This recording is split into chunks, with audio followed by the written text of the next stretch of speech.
Oh, good morning, everyone. Thanks for joining us today. I'm Chris, the Executive Director of CTIC, which is Carroll Technology and Innovation Council. We brought you all together to talk about solutions for the Maryland tech employers to develop skilled, motivated, and interested employees by hiring young emerging talent from our school system. I've also asked Tasha Cornish, the Executive Director of the Cybersecurity Association of Maryland, or CAMI, to join us today to help us lead this discussion. Tasha, you want to say hello? Hi, hey everyone. I'm Tasha Cornish, the Executive Director, as Chris mentioned, of the Cybersecurity Association. We're a community for anyone who views cyber as a strategic business initiative. We care a lot about talent acquisition, and I'm very proud to be invited to be a part of this conversation today. Thanks, Tasha. So there's an urgent need today to identify viable ways to fill open tech jobs with qualified individuals. One of the programs we're going to touch on today is the Apprenticeship Maryland program. This program allows employers to engage in building their workforce by hiring employees from Maryland public schools through apprenticeships. Apprenticeships are popular in fields like construction, and I think they have a place in other industries, including IT and cyber.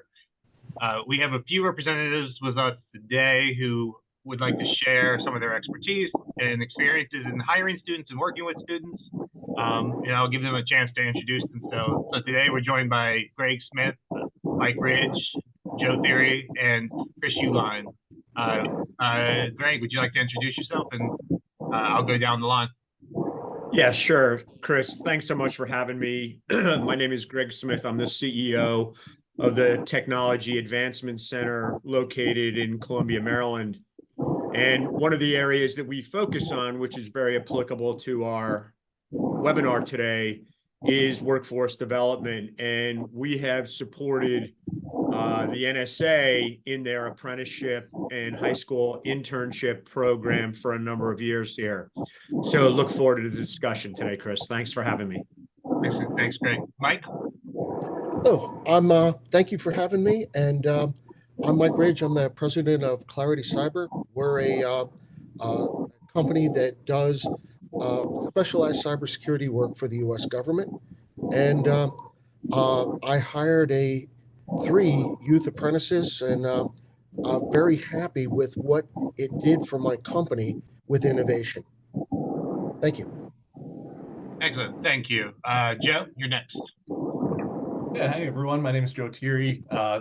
First, I'd like to echo the thanks to the partners for organizing the event today. I'm representing the American Institutes for Research. We're a national nonprofit, and the specific project I work on as a consultant is called the Apprenticeships for Tech Initiative, where our organization serves as a catalyst to be able to support a variety of different partners who work in that apprenticeship ecosystem, working with youth, putting them into earn and learn programs that are successful.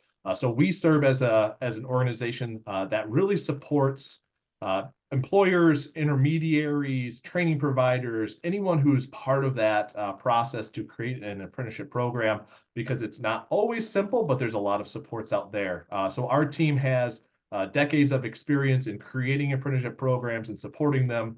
And excited to be able to explore what that looks like in tech, as I have some personal background in that as well. Excellent. Thanks, Joe. And last but certainly not least, Chris. Yeah, thank you so much to everyone. Good morning, and thank you to Chris and to Tasha and to my co-panelists. My name is Chris Uline. I'm a software engineer at Mind Over Machines, which is a software consultancy in Owings Mills, Maryland. And I landed my position a few years ago via an apprenticeship. So this is close to my heart, and also throughout my time, I've seen some really remarkable innovation from young apprentices and interns making their way through the program. So very excited to be a part of this discussion. Excellent. Yeah, I thank you all for joining us today, and we're going to jump right in and ask the first question. So this is targeted towards Greg to start, but everyone, if you have something to say, feel free to chime in afterwards. What is the value to an employer in hiring high school students for their workforce needs? Yeah, Chris, thanks for that question. And I'm going to really talk about the NSA's program, but as we know, you know, getting young people to work at the National Security Agency is a challenge for a variety of reasons. And over the last 4 years plus, we have been supporting the NSA with their workforce development initiatives, but one of those initiatives is the high school apprenticeship and internship program. They will typically bring on 20 apprentice or interns a year, and they throw them right to work. The kids typically will be 16 years and older.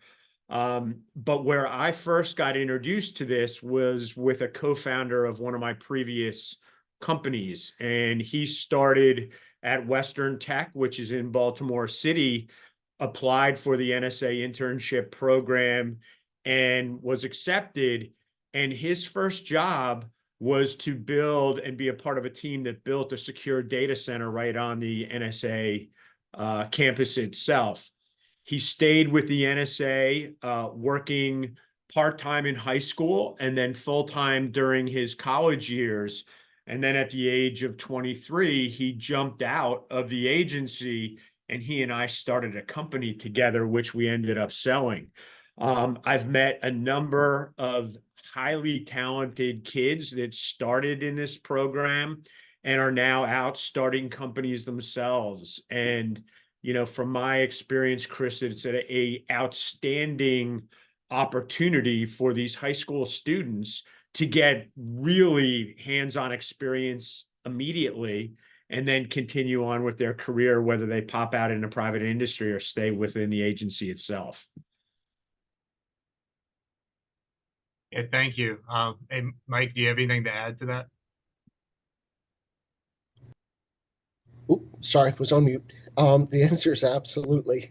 Bottom line, I've been using the Youth Apprentice program to augment my technical staff, and I find that they add a level of creativity to some of the work that we do that wouldn't normally be there. I noticed this first when I was doing competitive robotics and other events with students, and it can be a real force multiplier. So my primary customer is now evolved into DARPA due to some of the innovation that the students have augmented the team with. Yeah, Mike, that brings up a really good point. I knew a student, a high school student, actually, I think he was a junior, who a couple years ago brought in income to his family higher than both of his parents, because he developed a game on Roblox. That's And awesome. it's just something that I think sometimes we try and put students into this box of like what they are or who they are, but they are just as diverse and just as talented as every other person out there. So I think it's interesting when you think about students in terms of where they fit into being productive and being a capable member of your team. I think they shouldn't be overlooked. I absolutely agree. All right. Excellent. So how is utilizing a program like the Youth Apprenticeship program different than an employer just hiring someone off the street on their own? Mike, if you want to start this. Sure, absolutely. So I also hire people off the street, but typically they'll have been vetted through security processes. They'll have a security clearance already. So for me, hiring a youth apprentice was a slightly different procedure. And when I went in, I started talking to a number of the local school systems, and I had my greatest interaction with Alicia Fales at Baltimore County Public Schools. And what she did was help set up a bunch of interviews that I myself might not have been able to pass. that I met some very talented students. And again, we were concentrating on their creativity. And with this, we ended up hiring 3 students. I think we interviewed about 15. And again, it was very competitive. It was difficult due to the skill levels that some of these kids had. I wish I could have hired them all. But the working with the navigator in the school system made it real easy. But I also went in and said that I wanted long-term employees and not just an internship. So that was a little different at the time, and that's when they referred me to the Youth Apprentice program versus just a summer internship. Got it. That makes a lot of sense. Excellent. Joe, from the kind of macro level, what do you see? How do you see this as being different than just an employer hiring someone off the street? Yeah, this is a ton of differences. I'm happy to cover some of the different benefits, but also really just how this is different in terms of how you view it as ROI and different things like that. Because I think one of the big things, especially when you're looking at the benefits of an apprenticeship program or getting youth on at an organization, the first question that's often asked is, okay, we're still running a business. How do we still get return on investment as we do this? And time after time, as much as it doesn't seem like it should be beforehand, we see from employers who run these programs that there is a positive return on investment for those who are investing in apprentices and youth workers. One of the larger studies of apprenticeship grants and employers who participate in those grants found that for every $100 that were invested in apprenticeships, those employers had an ROI of $144 on that $100.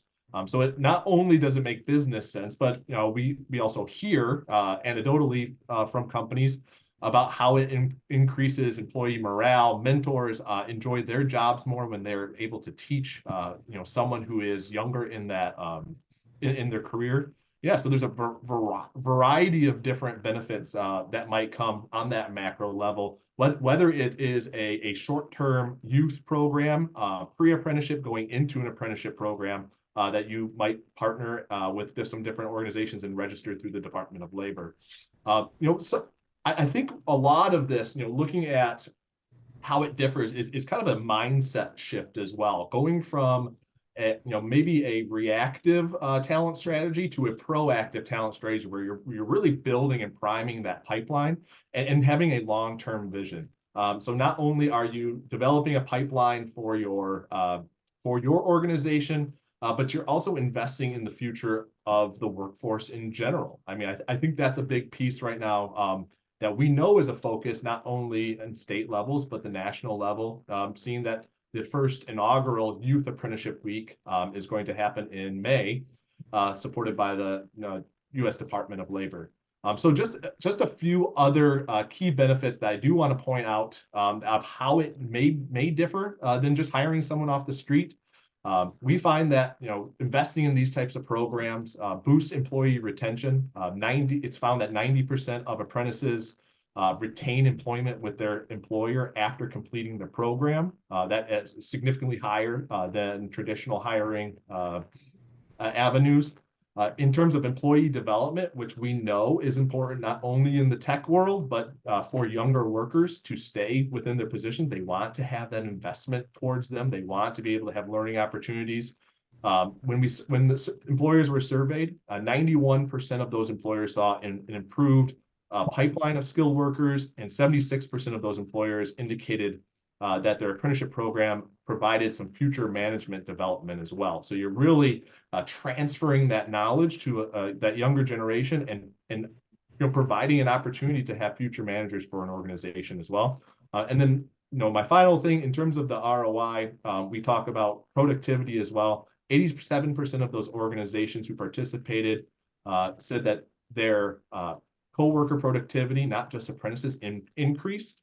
And 74% of those organizations saw more on-time delivery. So, some of those stats I throw out there because I think, the key is, yeah, it's different than that traditional hiring, but it makes sense not only in terms of dollars and cents and that return on investment, but it makes sense in terms of developing that next generation into those roles as well.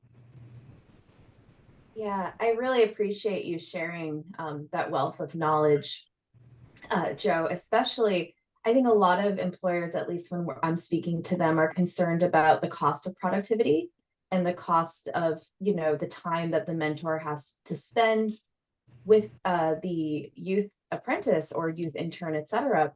And so it's great to hear like that's really not the case. And it's really by bucking the trend that we think might happen. So really appreciate you sharing that insight. And finally, Chris, from your perspective as a apprentice sponsor and person working in this field for a while, how do you see it as different than just an employer hiring someone off the street? Yeah, so Joe, those are some great stats. Thank you for sharing that. I'm more of an anecdotal guy, and so what I like to do is I'm a big football fan and I'm a big Ravens fan, and I like to tell the story of how the Ravens develop talent and create Super Bowl teams.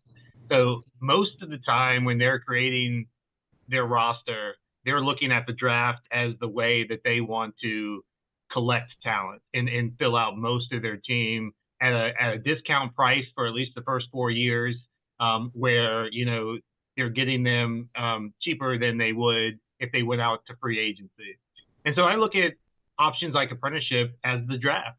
You have an opportunity to bring in young people, young talent that you can develop in the Raven way or in the Clarity Cyber way that fits. They don't have the bad habits from coming over from another team that maybe they did things this way, but you do it this way. You can train them exactly how you want them to be, and that's what's really great about those work process schedules is not only you as an employer, but the apprentice also knows exactly what the training is going to be and how it's going to go from, whether it's a 16-month program, an 18-month program. So I often think of it like that, the Ravens have had long-term success. And the last thing I'll say about it is, we diversify in everything we do. If you're investing money, you're told to diversify it. And, I look at this in the same way. You want to diversify your hiring process. It's not just, let's hire X person off the street. You want to go and possibly take individuals from multiple baskets, multiple ways of life, walks of life, who can offer different perspectives to your company. Excellent. I love that football analogy. Just piggybacking on what Chris said, I think that's a great way to look at some of these earn and learn types of programs. It is one strategy. It's not the golden bullet. It's not that. It's just one tool in the tool belt. And then I'll just say to Chris's point about the Ravens, I'm from Michigan, so I'm a big Michigan Wolverines fan. So I'm just going to say thank you to the Ravens for having such a good defensive system that they could pass to us so we could win some games. So I appreciate that. Congrats on the national championship. All right, so we'll start with Tasha in this next question. Can you talk a little bit about the cost to the employer? Yeah, so one of the great things about this program from our employer's perspective is that the folks who are coming on, they're hired as employees, which really allays a lot of the fears and confusion they have on their side. And interestingly enough, which I've recently learned, the Maryland student minimum wage is $12.75 per hour. We know many of our employers are paying above that, but it really takes into account that, this is a earn to learn program. Earn while you learn. So what I've seen with our more than 600 IT cybersecurity companies that we represent is that often employers are receiving funding to bring down the cost. This could be funding to reduce the cost of training. It could be funding directly to subsidize the cost of wages or other things involved in the training process. And especially when our employers are working with, I think Mike gave a great shout out to the Baltimore County Public Schools. I think when our employers are working with other apprentice sponsors or other training programs, a lot of these folks are working really hard to get, these funds from the national DOL as well as the Maryland DOL to be able to offset the cost that employers are realizing when they hire youth apprentices. Yeah, thank you, Tasha. Mike, anything to add there? Oh, absolutely. Bottom line, I got a state tax credit for having the youth apprentices. Of course, they were also doing R&D, so that was deductible as well. It's not that I did it for the money, but there were certain monetary advantages for doing it. There are a couple other larger programs in mind. AT&T is one in particular. Their team with Howard Community College or Howard County Community College, and they develop students for their help desk. They get a number of tax incentives out of that. You'd have to talk to somebody on their program for sure, but we both got an award from the governor 2 years ago. So they were there, and I learned a bit about their program. There's a whole bunch of different angles on how to do it. Excellent, thanks. Chris, do you mind chiming in and talking a little bit about the experience from the apprentice side, how you were able to sort of develop your, this part of your career with Mind Over Machines? Absolutely. Yeah, from the perspective of an apprentice working at Mind Over Machines, I can say that, well, in my journey, I started as an intern coming through the Mellon Foundation's Humanities for All internship, and this was by way of the Community College of Baltimore County. And so that first the connection made there, I was being paid by the Community College of Baltimore County, so that obviously reduces some amount of friction in terms of getting in with the organization if they're risk averse in terms of, oh, we won't know if paying them is going to work for us, but then they don't even have to worry about that. And then I'm in there performing, and they were quickly able to tap me to be a part of their apprenticeship program, which places me immediately in the trenches with a client. So I'm throughout my apprenticeship already 100% billable, and so I kind of maintain a position above the line as far as costs go straight away, which is great. And just kind of highlighting what Mike said, I don't think that the monetary aspect of it is necessarily even a majority of the value add there. With youth apprentices and youth hires in general, I think that in a few short years, these are the people that you would be hiring off the street anyway, and their proximity to emerging technologies puts them in an even higher value add proposition in terms of you can bring them in and train them.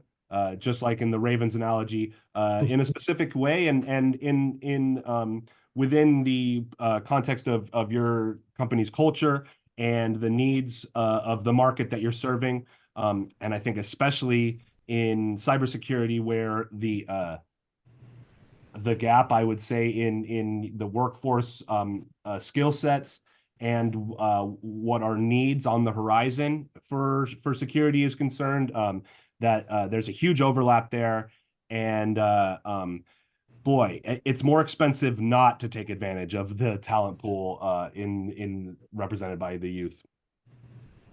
Yeah, thank you. Does anyone else have anything they want to add to this question? Yeah, what I was thinking, Chris, is really echoing some things that have been said, but in our cyber world, right, there's probably 35,000 open jobs in the state of Maryland today and 750 to 1 million jobs in the United States. And the way our adversaries think is entirely different than the way we think here in the United States. And we really need that blended workforce to solve that problem. And having younger, talented kids to participate from all different diverse backgrounds is so vital for the success and the protection of our nation. And I'm not just talking about the best and the brightest. You can have kids that have Asperger's or special needs, that think a little bit differently. And that's how our adversaries think. And it's vital to have that broad brush of humanity supporting the cyber ecosystem. Well said. To double down on the cyber ecosystem, if you're a Maryland state resident, you can get free cybersecurity certifications through your local community college. And I was interviewing 11th graders that already had cybersecurity certifications through Baltimore County Community College. And, you talk about a level of focus and commitment. I didn't have that when I was in 11th grade. Okay. So for me, I was obviously looking at somebody that had already kind of made a career decision and had already put out a bunch of effort. And it made hiring them real easy for me. Okay. And they're sitting in high school, just finishing 11th grade with cybersecurity certifications that some of our current workforce don't even have. It was a win-win. Yeah, absolutely. That's spot on. I think sometimes, I think back to my high school time, and, I didn't have those opportunities in my high school to get that type of certification. And I think sometimes as, older adults, we tend to think back on our high school time, and we sort of transpose our experience in high school to what current high schoolers are doing. But if you look at what the high schools offer nowadays in terms of education and training, there is so much education out there that they're able to offer around cybersecurity. Like you said, Mike, there's 11th graders with with cybersecurity certifications, and I know multiple high schoolers with A+ certifications, or kind of down the line. And it's just a great, that knowledge is now what we can help with that ecosystem is start getting them involved in the workforce, start showing them how to be, that extra connector, because we all know, especially in cybersecurity, you can have the certifications and you can have that, but you also need to have a lot of interpersonal skills. You need to have a lot of creative thinking. You need to have critical thinking. And those are all key components that, you can start to develop in those young employees. Absolutely. So our next question is targeted at Mike and Greg again. We've heard companies say that they can only hire someone who's 18 or older. What are your thoughts there? Well, go ahead, Mike. Sorry. Sure. Bottom line, the youth apprentices I hired were 16 and 17 when I hired them. And I gave a preview earlier. Here's a prop. This is one of the things that I had to do, was put together material safety data sheets for things like hand sanitizer and hand soap, which took all of about 20 minutes to put together. Okay. So there are rules that they give you about hiring people under 18. But it worked out just fine. It was no hardship whatsoever. I also put in my employees for security clearance. As a contractor, I have to wait until they're 18 to put them in. So, Greg? Yeah, thanks, Mike. I would just echo exactly what Mike said. As I mentioned earlier, the NSA program focuses on kids that are 16 years old. And, as being part of this panel and kind of hearing what Mike has done at Clarity, we are actually implementing a high school apprenticeship program here as well. And we are actively interviewing high school students now to participate with us during the summer. And if you were to compare, kind of our thoughts on pay,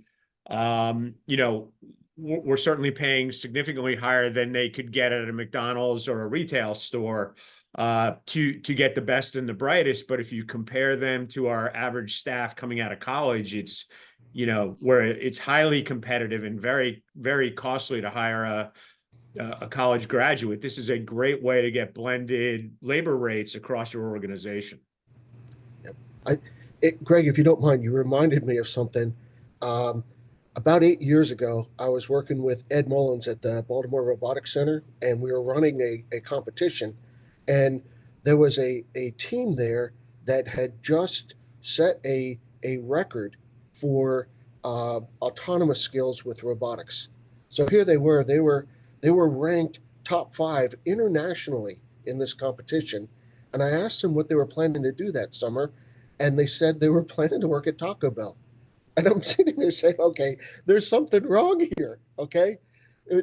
That somebody with those level of skills, we've got to have a different path. Okay. So I've been focused on this for a little while. Note that I was running a company hacking cars at the time, and I hired them. Okay. So it can be done, and the skills are there. The mentality is there. The effort is there if we can tap into it. I'll piggyback on both your comments. I think that's great to show and describe the reality of why it's so important to have these diverse talent pipelines, and then the process a little bit too, and that it's not insurmountable. The thing I'll add from that macro level perspective, and from my perspective working at a workforce development board, is all the supports that are out there. So Mike, you mentioned working with the school systems. Large amounts of support from school systems. We talk about the cost of apprentices. Yeah, there's a variety of different tax incentives, training grants, whether it's federal or state. There's huge amounts of federal investment going into apprenticeships right now that provide reimbursement towards companies or intermediaries to onboard new apprentices into that system, because it is so important, because of these exact stories that you're hearing of the skill sets that are brought to the table, diversification of cost in terms of your employees. In West Michigan, we had heard that across the board, especially through COVID, just the rising costs of hiring people, because everyone was jumping. So you just had to pay more to get that talent. And this was a real alternative to be able to develop your own talent that will be at a lower cost, because they're learning, but also most likely have a higher retention rate as well. So it's a win-win on both ends. It is work. It is different in terms of onboarding, mentorship, and all of that. But there's a lot of supports in place to be able to help guide individuals through that process, whether you're an apprentice or you're an organization looking to add apprentices. Yeah, thank you. Hiring under the age of 18 is certainly, a possibility. Again, back to my analogies, I like to talk about how at 16, I was hired by GameStop, and in about 3 or 4 months, I had proven to be responsible enough that they made me a third key, which if you don't know that term, it means they gave me a key to a store. And I mean, at 16, I had a key to a GameStop, which housed a few $1 million of inventory in it. And so, I always go back to that. There are plenty of young people out there who are responsible, who have the skills and the makeup and the mindset to be successful at the age of 16 and 17. And again, I want to reiterate this. I know we said it earlier, but through a program like registered apprenticeship, you are hiring an employee. So you're going to get go through the process of vetting them in terms of how you would go through any other hiring process, and be able to pick out the talent that you want. So just kind of keep that in mind. And also, I think you're gonna add my contact info, but because we just talked about a lot of the incentives and things, and I think sometimes that can also tend to be overwhelming for employers in terms of, okay, great, there's a bunch of grants out there, but now I have to train and apply for a grant. Well, that's where organizations like mine can come in as a group non-joint sponsor. If you work with us, we can handle a lot of that grant management and application process, and making sure the related instruction is being handled the way it should be. And that's what we're here to do, to support you, so you can just run your business, train your individual, and we can handle a lot of that tertiary stuff that goes on outside of it. All right, moving on to our next question. So Before we open things up for questions, I wanted to invite Chris Uline to talk a little bit more about his experience um, as an apprentice at Mind Over Machines. Yeah, thanks, Chris. Yeah, I mean, look, the first thing I'd like to touch on is this has been huge for my life. I mean, it's not necessarily the focus of things is how critical this can be in being a catalyst for huge change in the apprentices' lives. But uh, but that certainly is a big part of the picture for me. I was a long time amateur technologist, for lack of a better way of putting it, and software developer. And I found myself throughout the pandemic, applying for a lot of jobs and not really getting much in the way of traction throughout that process, and deciding to go back to school.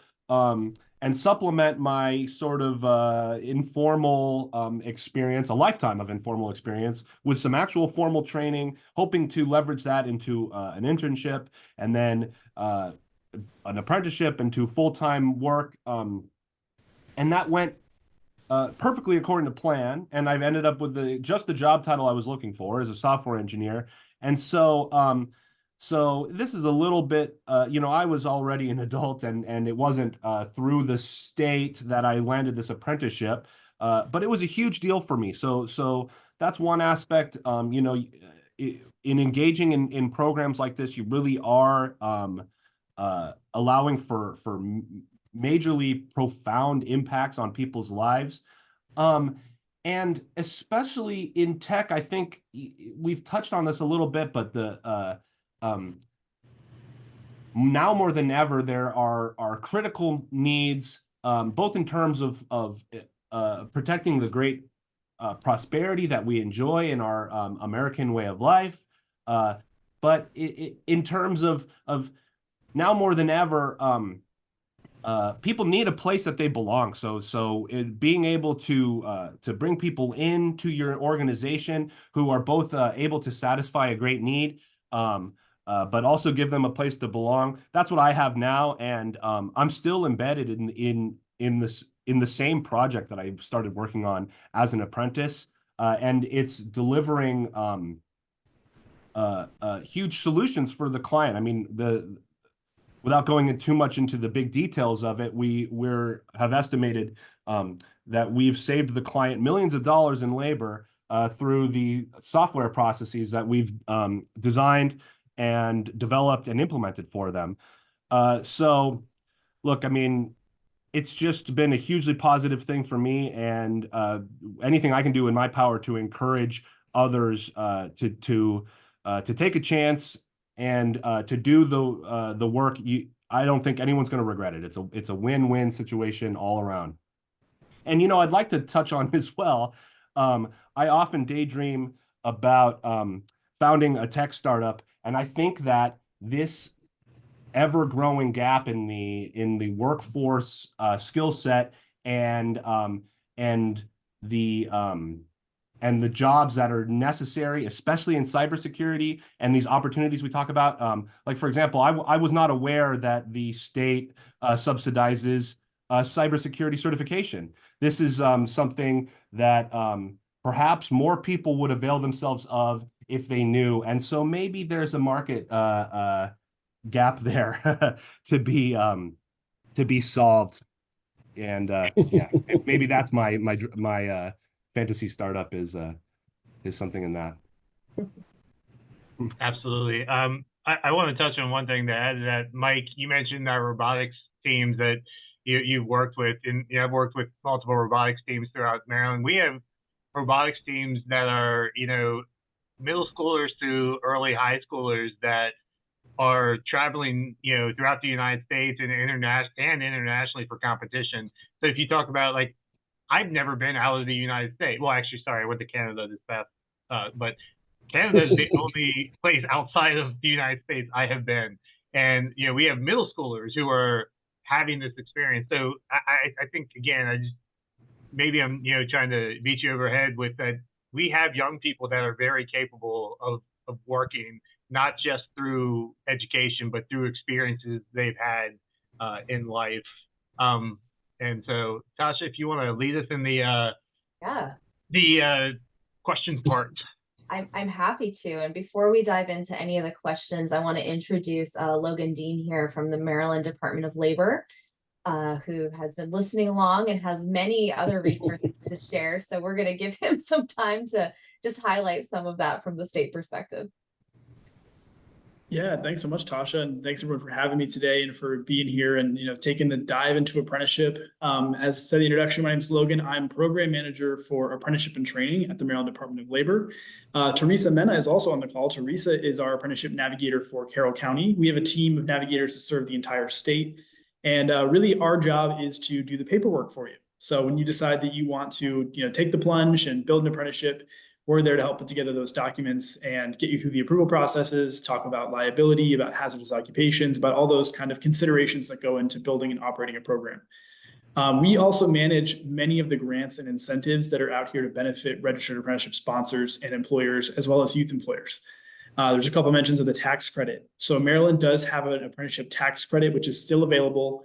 That credit is a total value of $15,000 per employer per tax year, and you claim that against new apprentices that you bring onto your program. So it's got to be their first year, a brand new apprentice. On the adult side, on the registered apprenticeship side, which you can also have young people in that as well, you can claim up to $3,000 per apprentice. And if you're talking about our youth apprenticeship program, which is operated in partnership with the high schools, it's $1,000 per apprentice, up to that $15,000 cap. And so you apply for that every year. The applications go directly through our office. And so if you end up getting connected to one of our staff, we can help you with those applications. If you're using your high schools, your local schools as your instruction provider, so that's very, very common in the youth apprenticeship program. Essentially, a lot of your instruction can be paid for or free just through the existing courses that are offered in our high schools or through community colleges, through dual enrollment. And then, of course, our apprenticeship sponsors are able to take advantage of other incentives like the Sponsor Apprenticeship Reimbursement Fund for the registered apprenticeship instruction. So there really is a lot out there, and it can be a lot to wrap your mind around and kind of get your head behind. So I can't put in enough plugs for this group, for my staff, for Chris's team, all these organizations who are here to help. They're really the experts in kind of navigating the complicated landscape that apprenticeship has, but it really can be such an opportunity. And hearing your stories today, it's been super encouraging, seeing all the messages in the chat. I will say I am currently sitting in the American Jobs Center in Cumberland, Maryland, about to meet with Allegheny County Public Schools about youth apprenticeships so we can get more students in rural Western Maryland involved. And we're happy to make those connections for you and plug you right in. So thanks so much for having me today. I'll put my contact info in the chat for anyone that wants to follow up. Excellent. Thank you so much for sharing that. It really is great that this administration, the previous administrations have been so dedicated to making sure that, our employers have the resources they need to build out these apprenticeship programs. Okay, I see one question. I'm going to start with one question we have in the chat. We had another great success story for hiring a youth apprentice, especially in cybersecurity. So thank you for that. Mike, I'm going to let you answer this question first, since I know you have experience with this directly. Do you see this working with smaller companies? Okay, the answer is absolutely. I am a small company. We have 14 employees right now, and 3 of them are interns, apprentices. Note that I didn't follow them into college with the apprentice program. They're interns now. So the answer is it can absolutely work. When they were still in high school, we had to make some accommodations about travel in particular. For example, during the initial training phase, I needed them in the office working with my team. But when we transitioned to actual development work, they would be in the office once a week. Note that I happen to be located right off of the light rail in Baltimore. So there was relatively convenient public transportation. I can see where that might be a problem otherwise. And if you're developing code or doing cybersecurity work, a lot of that lends itself to being able to be done online. But if you're innovating things, you got to have some physical interaction now and then. So it can work though. Okay. Absolutely. Yeah, I know that this is something you started, if I can speak candidly, in your company very shortly after you launched your company. So I know that there are some others like you who have really integrated this into a smaller team. Yeah. Definitely has Tasha knows this well. Yeah, and Big- I'll add to that a little bit. Just that's why, that's why these group non-joints, like sponsors exist partially, is because we can support you in that continuing, how to manage this, how to fund it, how to keep this program going. And then you also have, I mean, that's the great thing about registered and STA apprenticeships. STA, school to apprenticeship, is what it stands for. Is that there are all these support systems. There's the schools, there's the Department of Labor, there's intermediaries, and there's all kinds of support. The other thing I'll touch on is, like with Mind Over Machines, there are small companies doing something just like this, even though it's not a registered program. The thing is, they've done it without these supports, and if you do it with, as a registered program, you're going to just, it comes with all of this support, and people to ask questions to. And so I think, that's something to keep in mind as you decide whether this is right for your company. I'll add on to the small company angle as well. Echoing what Chris says, the supports are great, and that's where a group sponsor is wonderful, because smaller companies might not have always the bandwidth to be able to do all of the paperwork and put all of that time in when you're establishing the program, and utilizing your network is great. A few other areas I think that are key to point out why small companies might be really well positioned for this type of program, getting youth and apprentices into your organization.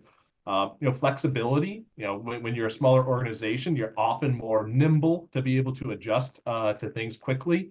Large organizations are going to have a lot of different structures in place, which are helpful at times, but also can prolong that process as well. I think there's an element of natural mentorship with smaller organizations, where an apprentice will know the person that their mentor is on a closer level. Large organizations, you might not see that person other than that mentorship piece, and it might be more of a less of a close relationship as you're passing knowledge down. And I think the final one that we've touched on a few times is some of that funding that can help offset some of the training costs. Smaller organizations quite often will have lower budgets for outside training and investment into their employees, just because of the nature of the size of the organization and the ability to do so. So this is an avenue for organizations to say, hey, I want to be able to invest in my employees. I know it's important, especially for those younger generations, to invest in their training, which you have to do in technology. Things are changing so fast anyway, that if you're not, you probably won't be viable in a few years. So this type of program can help provide some funds to offset those costs, and really stretch your training dollars further than they would in a typical year. Great point. Excellent. Excuse me. Thank you, Michelle, for your question. Next question from Nona. Assuming that each of you have already received the recent communication from the GWDB's CTE committee regarding the apprenticeships and industry recognized credentials, our IRC framework, do you anticipate any impact to your current youth apprenticeship programs with the proposed updated school to apprenticeship program? And Chris, you mentioned this a little bit, the move to STA, so I'll kick it to you first. Sure. Yeah, actually, I was just reading through that report today with plans to comment. So we've already started changing some of our approach, at least on the tech side of Maryland Apprenticeship Connector. We create AMP, or Youth Apprenticeship Work Process Schedules, and what those are just directions of how the program will run, what related instruction will be, and those sorts of things. And so what we're doing is for the AMP or youth apprenticeship, we're creating work process schedules that have related instructions that do end in a industry-wide credential. So, for tech, that's CompTIA A+, that's CompTIA Security Plus, that's Data Plus, that's basically the whole CompTIA suite. So we're certainly mindful of where AMP fits in as far as the blueprint goes. And then I think with STA, it's about just understanding the process of, so what's happening during high school and then what's happening after they graduate. So the typical tech apprenticeship is somewhere between, or at least the ones we manage, are between 12 and 18 months. And, so how to schedule that out over the course of starting the summer, let's say before their senior year, through the continuation, what does that look like? And so like if it's 18 months, for example, it may look like a part-time job, while they're in high school, but, right out of high school, they then can start working for you full-time, having already had some of the training that you've given them, completed some of the certifications that, we're able to provide, and you have a viable, talented, full-time employee ready to go. Excellent. Wonderful. Let's see.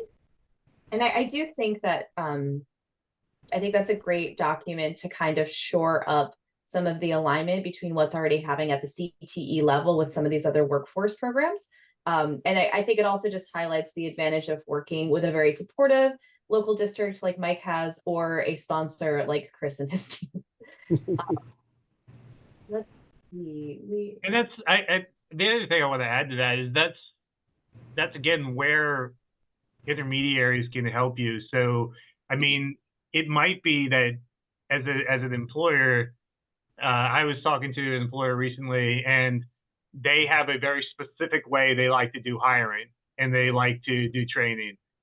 So the good thing is with these existing frameworks, they're pretty flexible. So, we can, the on-the-job training part is going to stay consistent, but how you handle related instruction can differ depending, as long as it's been validated by the Department of Labor and it is an accepted, training material. You can use, you can create something that fits your culture pretty specifically, and I think that's where it's important to notice that you're not being, you're not being forced to take on a particular person or a particular training model that maybe doesn't fit your style.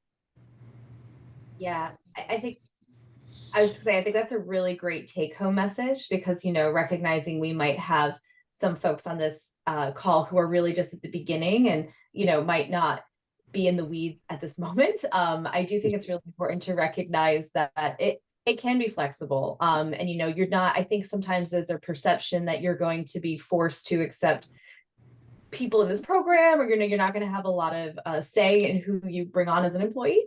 So hopefully this conversation and other follow-ons that we have really bring that home. This is really up to employers' choice.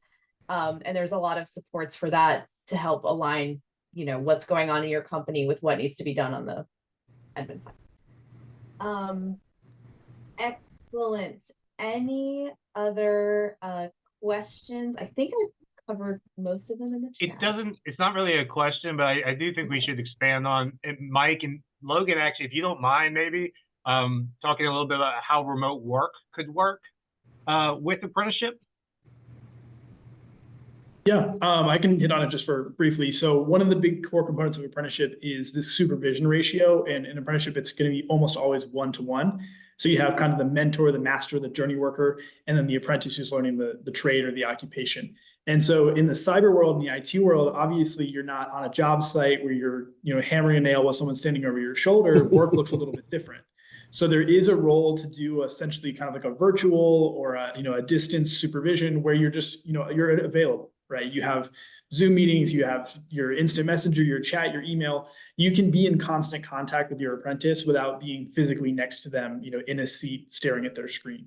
That's completely a valid and, viable way to do supervision for apprenticeship and to maintain that ratio. And the other piece too that I think a lot of people kind of get confused about with apprenticeship is that ratio, that mentorship relationship does not have to be one person who's wedded to an apprentice for their entire term. So if you have 5 programmers or 5 software developers on your staff, you can essentially have 5 apprentices and they can alternate between different staff members on different days. You just need to make sure that there's a numerical relationship where that one-to-one is available and that you do have that open line of communication, that open line of supervision. And that relationship will also change as the apprentice advances. So on day 1, you might be next to each other looking at one screen. And then in month 2, you can be distance, you can be remote, and just doing regular check-ins, regular communication. So there is a lot of flexibility kind of even within our somewhat rigid rules for apprenticeship. Excellent. Cool. I did catch one more question here, which I think is a really interesting one. I'd love to kind of punt this to everyone. And it's something we've talked about at CAMI before, so very interested in your answers. Do employers ever partner to provide a broader experience for the students? I'd like to touch on that, if it's okay. At Mind Over Machines, the apprenticeship program is sort of scaffolded to be to provide a specific service to a client. So partnering with the client, the idea being, here's your need that we have architected a solution for, and you're going to need someone to manage this. So we will take on the sort of educational aspect of the mentorship aspect of raising up this person's ability to solve that need. And then at the end of the apprenticeship, the idea was that either the client or was able to sort of get the right of first refusal to make an offer to me for full-time employment. They didn't have a need for a full-time, full-stack engineer at the time. So Mind Over Machines hired me. And so happily ever after. Maybe not exactly the type of partnership you were envisioning, but I do think that this type of, how would I say, sort of a real-world need-based approach to this apprenticeship made a huge difference from the perspective of my specific apprenticeship. I would say, Tasha, that it's a really interesting idea.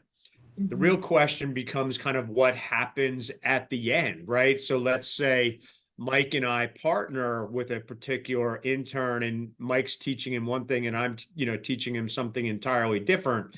The only challenge that I see is who gets the person if we both want it.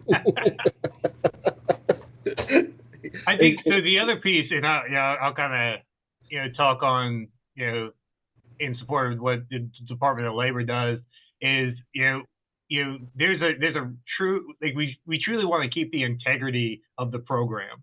So like, in terms of having, so is there a way possibly, and I think that's, I'm sure that's a conversation the Department of Labor has had internally, or at least talked with, through, and, I think it'd be interesting to explore that. The thing that you would, if you do decide to kind of think about that and go down that road, think about what Greg said there, like if it's a great employee, how do you make that choice? If, but also, who are those mentors, and are they truly there offering the support that needs to be offered, especially early on in the program and things like that. So, and that's what I mean by keeping the integrity is, we want to make sure it's a really good experience for not just the apprentice, but the employer as well. And, when you start to muddy the waters, sometimes that can be a challenge, but that's not to say that we shouldn't explore it because it's going to be challenging. That's just saying that, let's be thoughtful about it as we look at it as an option. I will add to Chris's point and everyone else's point. The thing that we're really looking for is that, under state law, federal law, apprentices must be your employee, right? And that's a regular W-2 employee who shows up to work and has supervision, has set hours, set responsibilities. And companies are more than welcome to work together. But at the end of the day, that apprentice needs to be somebody's employee. So what you can't do is, split and share and say, oh, this person works for me and for them. And with both of our apprentices, they need to have one person where their supervision, their instruction is coming from. And beyond that, you're happy to work on projects together, do co-training experiences, host shared sites. Chris talked a lot about the benefit of group programs, right? We have one sponsor and multiple employers. Oftentimes, different apprentices from different employers are attending the same instruction that's organized by their group sponsor. So you have apprentices from across the program who are together for their instruction, together for their training. But the employer relationship, that's really where, it's for the protection of the worker, it's for the protection of you as the business, and that's where you really maintain that direct link to one apprentice for your business. So my experience was very project focused. I had a group of youth apprentices. I first go through about 13 weeks of training, one-on-one every day. And at the end, they developed an application that we ported to Android. And then I put them on a project where they were coding a situational awareness tool, and we delivered it to DARPA. So they actually can put that on their resume now. Hope they don't, but I hope they stay. But we were very focused on delivering something, so we weren't necessarily focused on a broader experience for the students, but on a specific project, and they knew that at the beginning. I can say that at the end of that project, the skills that they had developed, if I hired somebody off the street who didn't have a degree, I'd be paying well over $30 an hour. Okay, so they I believe got a very deep introduction to coding that I think that if they were to decide to lead, they could parlay quickly.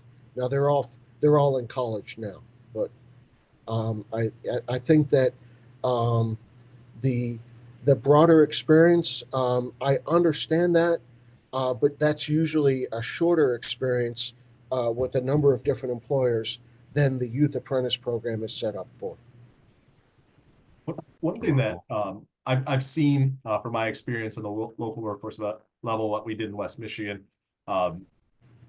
is cohort model style programs. So I think that's something that can build some breadth and make it broad, building in some different experience. So there's the formality of these types of programs. So an apprentice and the employer know exactly what the apprentice is going to learn on the job and through related technical instruction. But the nice part, like we've talked about many times, it's flexible. Specific organizations can get flexible in terms of how they apply that group standards or individual standards. And then some options are, working as a consortium of employers who all have needs. And often if you're working with the same training provider, that works out really well because they might need minimums to start certain classes. And so making it broader in terms of being able to have a cohort style model often works well because there's built-in connection with different people who are your peers. You feel like you're going through, from an apprentice angle, you feel like you're going through something together. But that's the nice part with an apprenticeship model is you can make it as broad as you want. You can build in experiences, you can work with other employers, or you can just do it individually, do it yourself, and have the program be exactly what you want it to be. I agree. Excellent. I think we've caught most of or all the questions in the chat. I think if you have any other questions, we can drop them there. Any comments, anything like that, any final thoughts from our wonderful esteemed panelists and other partners in the room? Thanks for having us, Tasha, I Chris. just wanted to thank everyone for, participating, some really great information. As I said earlier, my information will be coming out with an email you all receive at the end. I'm happy to dive deeper into your specific needs as an employer, or if you have an employer you're connected to, that's what we're here to do, here to help, here to, create a very strong workforce, in Maryland. And so thank you guys for attending, and I appreciate you all taking the time to be with us this morning.